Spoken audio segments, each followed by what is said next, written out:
যা খাচ্ছেন তাতেই গ্যাস, অম্বল, অ্যাসিডিটি, বুক জ্বালা, মাঝে মধ্যেই বমি বমি ভাব, দুর্বল ভাব? না, অ্যান্টাসিড এর সমাধান নয়। আপনার রান্নাঘরে রয়েছে এমন কিছু সহজ জিনিস, সস্তার জিনিস, যাতে গ্যাস, অম্বল, হজমের সমস্যা একেবারে চিরবিদায় নেবেন। কি খাবেন, কিভাবে খাবেন, কোন 3টি মশলার কথা বলছি, পুরো ভিডিওটি দেখুন।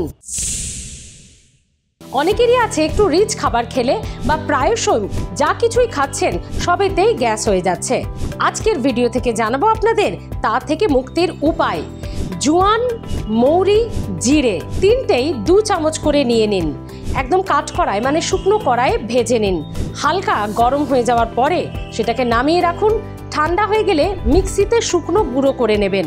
2 চামচ করে নেবেন, এটা মিক্সিতে গুঁড়ো করে নিলেন এবং সেই গুঁড়োর মধ্যে মিশিয়ে দিলেন 1 চিমটে নুন, 1 চিমটে হিং। ভালো করে সেটাকে মিশিয়ে গুঁড়ো শুকনো অবস্থাতেই কাঁচের এয়ারটাইট বক্সে বা কৌটোতে রেখে দিন।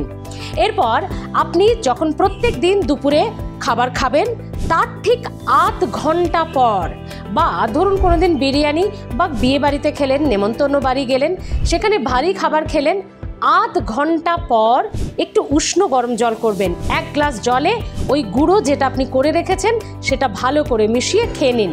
এটা টানা 15 দিন খান, দেখবেন তফাৎটা আপনি নিজেই বুঝতে পারবেন।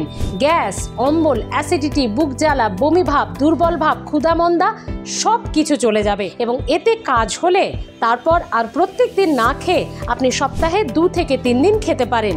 দেখতে থাকুন হেলথ প্লাস। যারা এখনো সাবস্ক্রাইব করেননি, সাবস্ক্রাইব করে নিন। ভালো থাকুন, সুস্থ থাকুন।